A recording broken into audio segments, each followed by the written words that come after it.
Hi guys, I am back and I just wanted to post another update. This is once again going to be about hyperpots and blood pressure. It's going to be about blood pressure spikes. Okay, that's the most important thing I want to discuss, and how to prevent them. The previous two videos discussed some natural means to preventing POTS, but this is my new kitten, by the way. Her name is Bella. I don't know if she can be visible. She's really cute. She's a Scottish fold. That's her mom behind us. Anyway, basically, people are incurring this situation quite a bit now because of COVID. COVID messes up your nervous system. So people have been seeing this happen, which is a blood pressure spike situation, quite often. So I want to help you because I've been having this way before because I had the swine flu. And I just wanted to kind of shed some light on what I have been doing to balance the peaks, because that's the key. So we discussed taurine in the previous video, which is a central nervous system calming agent that's organic, natural, per se, whatever. It is a light alpha agonist. So it basically, there's A and B in your body receptors for the nervous system. Alpha receptors are the ones that affect blood pressure. They cause vasoconstriction. So taurine calming the alpha receptors, what it does is vasodilation, very light vasodilation. Its main effect is on the nervous system. But it's not enough to control your blood pressure. If it's spiking to anything over 140, over 100, then you got a situation you got to take care of, okay? So I wanted to kind of help people who are having this issue. Please measure your blood pressure when you're standing up as opposed to laying down, because that's going to give you a better perspective as opposed to when you lay down and measure your blood pressure and it seems okay.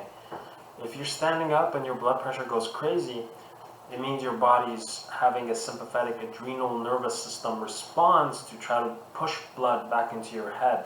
Something's thrown off. So you need to balance that situation. And how? There are very few doctors who know how to help these kind of situations. You can even be laying down and have a massive spike, right? Any emotion can cause a significant burst in your blood pressure, which in a way can be dangerous. So you don't want to be pushing your body into stressful situations like that all the time. So number one, the SNS, the sympathetic nervous system, is the culprit. Not necessarily culprit because you need it to survive, right? But the norepinephrine, the noradrenaline, if it gets too excessive, it starts harming you. So let's discuss Zoloft, sertraline, because that's an SSRI, okay?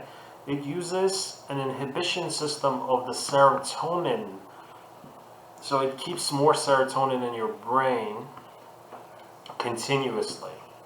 Now, it is a mood stabilizer, and what it does is enhance your ability to maintain positive thoughts, per se, whatever. They don't know the exact mechanism of action.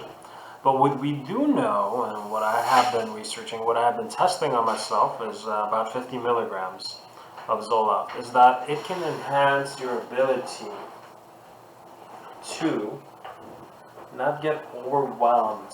You won't be extremely stressed out. You won't be having as many panic attacks. This doesn't work on everyone, but it's worth a try. It's not an extremely dangerous medication, especially in a low dose. But it can do one thing that has been proven, and that is lower norepinephrine, because what it does is enhance the serotonin receptors, increase the amount of serotonin in your brain, which lowers the norepinephrine. There is an issue with Zoloft, and that is that it causes a lot of ED. It causes problems with orgasm, and that's a lot to do with the way it affects your nervous system and all those chemicals that play a part, such as norepinephrine, epinephrine, serotonin. You need all those compounds in your body for you to be able to produce excitement. So Zoloft can make you feel a bit apathetic, right? So there is a balance you need to figure out. Everybody's body is different. Another medicine that I would like to discuss is clonidine. Clonidine is the last resort, okay? But it will keep your blood pressure down.